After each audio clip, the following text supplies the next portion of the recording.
اس ماحول کے اندر پاکستان کے اندر جو چند خانقاہیں ہیں کہاں مدارس موجود ہیں ان میں سے ایک یہ خانقاہ جہاں ساتھ قرآن مجید صبح و شام پڑھا جا رہا ہے، قال اللہ اور قال رسول کی صدائیں بلند کی جا رہی ہیں، اور میں نے جو گفتگو کی ہے اس کا یہ مقصد نہیں کہ آپ نعرے لگا کر سبحان اللہ کہہ کر مجھے داد دے کر یہاں سے چلے جائیں۔ میں نے تو اصل میں یہ تمہید باندھ رہا ہوں اس بات کے لیے کہ خدا اپنے بچوں کو اس طرف لائے۔ حضرت مولا علی المرتضیٰ شیر خدا رضی اللہ تعالیٰ عنہ نے نبی علیہ السلام کی بارگاہ ناز میں عرض کیا کہ حضور جب فتنے آئیں گے مخرج من ان سے نکلنے کا کوئی طریقہ بھی تو ہوگا نا، ان فتنوں سے کیسے نکلیں گے؟ تو نبی علیہ السلام نے فرمایا علی ایک کام کرنا، قرآن کو لازم پکڑنا، قرآن کو مضبوطی کے ساتھ پکڑ لینا۔ قرآن رسی ہے جو بندے کو رب تک پہنچاتی ہے، یہ بندہ ہے کبھی رسی کو چھوڑ دیتا ہے کبھی پکڑ لیتا ہے، اس رسی کا جو سرا رب کے پاس ہے اس نے اپنی شان کے مطابق پکڑ رکھا ہے۔ تم بھی مضبوطی کے ساتھ قرآن کو پکڑ کر رکھنا، فتنوں سے بچ جاؤ گے، قرآن کو سمجھ لینا، پڑھ لینا۔ لیکن آج ہماری سوچ یہ ہے مدارس میں تو غریب کے بچے جائیں، مدارس میں تو یتیم جائیں، مدارس میں چونکہ دال روٹی دی جاتی ہے، ہمارے لینڈ لارڈ میں پلے ہوئے بچے کیوں جائیں؟ وہی دال کھا کر امام اعظم ابو حنیفہ کا نام چمک رہا ہے، انہی صحبتوں کو برداشت کر کے امام مالک کا نام چمک رہا ہے، امام احمد بن حنبل کا شہرہ ہے، انہی مدارس کی چٹائیوں سے امام شافعی اٹھے ہیں۔ آپ ائمہ محدثین ہو مفسرین ہو ان کی تاریخ اٹھا کر پڑھ لیں، کتنی مشکلات سے گزرے ہیں۔ بات جنہوں نے آج حفظ کر لیا ان کے ماں باپ کو میں یہ پیغام دینا چاہتا ہوں، یہ گاڑی کافی اسٹیشن نہیں ہے کہ قرآن حفظ کر لیا سینے میں محفوظ ہو گیا تو بس اب حافظ کا لفظ ساتھ لگ گیا، بہت بڑا اعزاز ہے یہ، کیونکہ کل قیامت کے دن حافظ قرآن سے کہا جائے گا قرآن پڑھتا جا جنت کی سیڑھیاں چڑھتا جا، جہاں تو قرآن پڑھنا موقوف کرے گا وہ جنت میں تیرا رتبہ ہوگا، منزل ہوگی، مقام ہوگا، درجہ ہوگا۔ لیکن اس سے آگے ایک مرحلہ ہے وہ جو قرآن کا علم ہے، حدیث کی صورت کے اندر، فقہ کی صورت کے اندر، سیرت کی صورت کے اندر، اس کی طرف اپنے بچوں کو لائیں۔ باقی اہم مسئلہ کہ لوگ کیا کہیں گے، لوگ تو ہر دور میں کہتے رہے اور ہر دور میں کہتے رہے کہ دین نے تمہیں کیا دیا، بھوک دی، بے روزگار رکھا۔ یاد رکھیے ہمارے استاد صاحب فرماتے تھے، تو پتہ ہے کون سے استاد، حضرت امیر المجاہدین رحمۃ اللہ تعالیٰ ہے، آپ فرماتے تھے مولوی کبھی بھوکا نہیں مرتا، مولوی بے روزگار بھی ہونا تو بھوکا نہیں مرتا۔ یہ دین کا صدقہ ہے، علم دین کا صدقہ ہے کہ وہ جو عالم ہے جس نے دین پڑھا ہے وہ کبھی بھوکا نہیں مرے گا، وہ اس کی حکمرانی دلوں پر ہوتی ہے۔ اگر بات مشکلوں میں اور آسان کرتا ہوں، جاد بن یوسف کے دربار کے اندر سارے درباری اکٹھے تھے، وہ جاد بن یوسف نے اپنے درباریوں سے کہا بتاؤ بصرہ کا گورنر کون ہے؟ اب خود بصرہ کا گورنر ہے، پوچھ اس لیے رہا تھا کہ کوئی درباری اٹھے گا میرے قصیدے پڑھے گا، وہ تھوڑی دیر کا جو ہوتا ہے نا تعریفوں سے، قصیدوں سے، نعروں سے دل کا سکون وہ مجھے مل جائے گا۔ تو ایک بندہ اٹھا، اس نے کہا جناب آپ نے پوچھا بصرہ کا گورنر کون ہے، تو میرے نزدیک تو بصرہ کے گورنر امام حسن بصری ہے۔ اس نے کہا عجیب بات ہے، میں محل میں بیٹھا ہوں، تخت اقتدار پہ بیٹھا ہوں، گورنر کی مسند پر بیٹھا ہوں، اور تو میرے سامنے کہہ رہا ہے کہ بصرہ کے گورنر امام حسن بصری ہیں، کیسے؟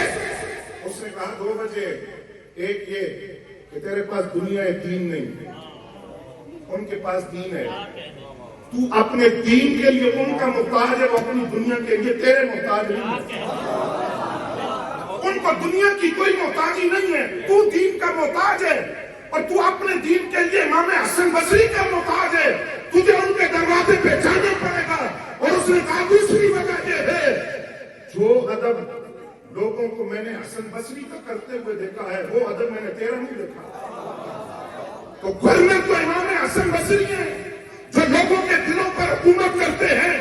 تو میں یہ بات والدین سے کہتا ہوں کہ آپ کا آخری اسٹیشن نہیں ہے، اپنی اولاد کو دین کی طرف لائیں، اسی ادارے کے اندر، پھر ہمارے لاہور کے اندر، پاکستان کے اندر کتنے ادارے ہیں، عالم اسلام کی عظیم علمی دینی درسگاہ جامعہ نظامیہ رضویہ سے آج سینکڑوں علماء سر پر فضیلت کے دستار سجا کر وہ اللہ کے شیروں کا لشکر وہاں سے نکلا ہے۔ اسلام کے قلعے سے اسلام کے شہروں کا لشکر نکلا ہے. اپنی اولاد کو اس طرف لائیے. باقی رہا یہ مسئلہ کہ مشکلات بڑی ہیں. ہم نے تو وہ مشکلات دیکھی نہیں. آج مدارس میں قالینیں بھی بچھی ہوئی ہیں, بعض مدارس میں AC بھی لگے ہوئے ہیں, بڑا جدید ماحول بھی ہے اور کھانے پینے کا اعلیٰ انتظام بھی ہے. بعض اوقات تکلیف بھی آ جاتی ہے. ہم نے وہ وقت نہیں دیکھا جہاں امام بخاری سوکھے ہوئے ٹکڑے پانی میں بھگو کر رکھ دیتے تھے اور کئی دن وہی سوکھے ٹکڑے کھاتے رہتے تھے. ہم نے وہ وقت نہیں دیکھا جہاں امام احمد بن حنبل نے کتنے مسائل اور مشکلات کو برداشت کیا, امام اعظم ابو حنیفہ نے کتنی مشکلات کو برداشت کیا. ایک محدث ہے امام ابو قلابہ, آپ ذرا توجہ فرمائیں کہ میری طرف. امام ابو قلابہ فرماتے ہیں کہ ایک وقت وہ تھا کہ میرے پاس صرف ایک درہم تھا, ایک مسئلہ سمجھ نہیں آ رہا تھا, مجھے کسی نے بتایا کہ فلاں کتاب کے اندر وہ مسئلہ موجود ہے. توجہ ہے آپ کی؟ فلاں کتاب کے اندر وہ مسئلہ موجود ہے. وہ کتاب بھی ایک درہم کی آتی تھی, لیکن دوسرا مسئلہ یہ تھا کہ میں 3 دن سے بھوکا تھا, ایک روٹی بھی مجھے 3 دن میں نصیب نہ ہوئی. میں کئی گھنٹوں اس بات پر غور و فکر کرتا رہا, کتاب خریدوں یا روٹی کھاؤں. فرماتے ہیں کہ وہ 1 درہم لے کر 3 دن اور مزید اس سوچنے میں گزر گئے کہ کتاب خریدوں یا روٹی کھاؤں. 3 دن بعد دل نے فیصلہ کیا کہ اگر صحت نہیں ہوگی, نکاحت ہوگی, کمزوری ہوگی تو کتاب کا مسئلہ بھی سمجھ نہیں آئے گا. تو فرماتے ہیں بس نفس کے ساتھ میں نے معاہدہ کر لیا. وہ 1 درہم لے کر میں بازار نکلا, اس کو منہ کے اندر رکھا درہم کو, چلتے چلتے میں اس کو اندر نکل گیا. اب نہ کتاب نہ روٹی. فرماتے ہیں دینی غیرت کا تقاضا تھا, سوال کسی سے نہیں کیا. عالم بڑا غیرت مند ہوتا ہے, جن چند نام نہاد علماء نے ٹکوں کی خاطر بدنام کیا دین کو. اصل اسلام کا چہرہ وہ نہیں ہے. اصل یہ ہے جن کے کئی دن فاتوں میں گزر جائیں لیکن سوال زبان پر نہ ہے, شکوہ زبان پر نہ ہے. کہتے ہیں وہ 1 درہم میں نکل گیا اندر, پریشان بھی ہوا کہ یہ کیا ہوا. تو کہتے ہیں میں سوچنے لگا کر کتاب خرید لیتا, علم کی طرف چلا جاتا. تو اس وقت کے بڑے محدث سے ملاقات ہوئی, ان کو میں نے بتایا کہ وہ بڑا ہنسے مسکرائے. انہوں نے میری دعوت بھی کی, کتاب بھی پیش کر دی. ایک تصویر میں آپ کو دکھا رہا ہوں, جنہوں نے مشکل حالات دیکھے تو پھر وہ وقت آیا جب خلیفہ ہارون رشید نے بغداد کے اندر بغداد کا ٹور کرتے ہوئے اپنا خیمہ لگایا. اس کی کنیزیں بھی حاضر تھی, بڑا عیش و طرب کا سامان بھی حاضر تھا. اچانک شور مچا, بغداد کے اندر سواری آ گئی ہے. کس کی؟ پتہ چلا حضرت عبداللہ بن مبارک آ رہے ہیں. کون؟ بولے ذرا, برکت کے لیے نام لے ذرا. کون آ رہے ہیں؟ عبداللہ بن مبارک آ رہے ہیں. اب آپ توجہ رکھیں کہ وہ سواری آئی کیسے. لوگ اس سواری کے آگے پیچھے نکلے ہوئے اور کسی نے سواری کی زین کو پکڑا ہوا. کوئی سواری کی ٹاپوں کے ساتھ لوگوں کی جھوٹیاں ٹوٹ گئی, اتنی گرد و غبار ہوئی, لوگ دوڑتے تھے عبداللہ بن مبارک کی سواری کے ساتھ.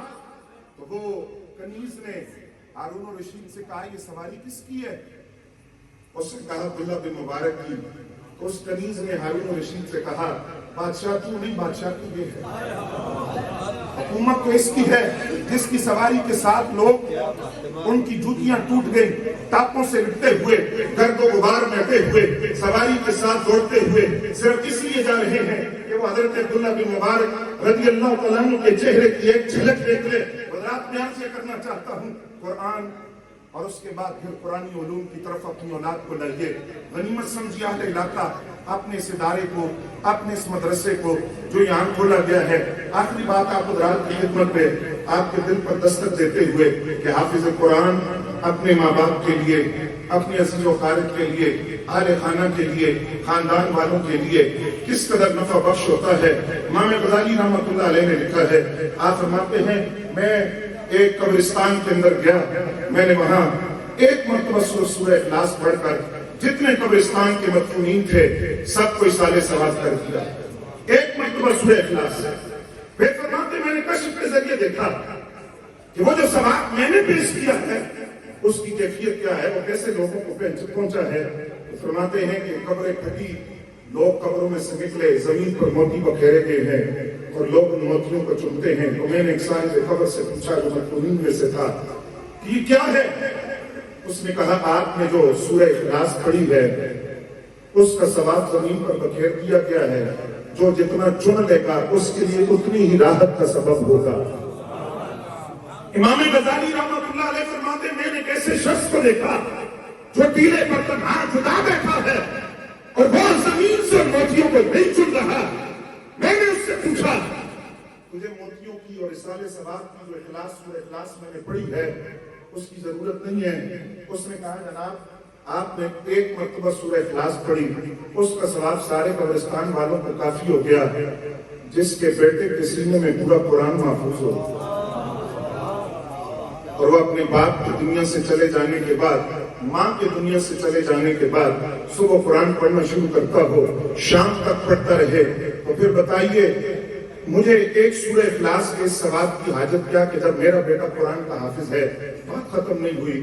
امام غزالی فرماتے مجھے شوق ہوا میں اس نوجوان کی زیارت کروں اس نوجوان کا چہرہ دیکھوں جس کا تعلق باپ نے قرآن کے ساتھ جوڑا تھا اور وہ باپ کے اس احسان کو بھولا نہیں ہے. قرآن پڑھ پڑھ کر باپ کو ثواب کرتا ہے. امام غزالی کہتے ہیں شہر کے مرکزی بازار میں پہنچا تو میں نے دیکھا ایک حلوے کی ریڑھی ہے. ایک نوجوان کھڑا ہے حلوہ فروخت کرتا ہے اور اس کی زبان مسلسل حرکت کر رہی ہے. تو اس نوجوان سے میں نے پوچھا کیا پڑھ رہے ہیں؟ اس نے کہا قرآن پڑھ رہا ہوں. صبح ریڑھی لگاتا ہوں اپنا سامان بیچتا ہوں کسب حلال کا سلسلہ بھی جاری ہے. قرآن پڑھتا ہوں شام تک جتنا پڑھ لیتا ہوں اپنے ماں باپ کو ثواب کر دیتا ہوں. تو امام غزالی فرماتے ہیں میں نے اس سے کہا مجھے محمد بن غزالی کہتے ہیں میں تجھے پیغام دینے آیا ہوں تیرا پڑھا ہوا قرآن تیرے ماں باپ کو قبر میں پہنچ رہا ہے. ان کے لیے راحت کا سکون کا امن کا باعث ہے.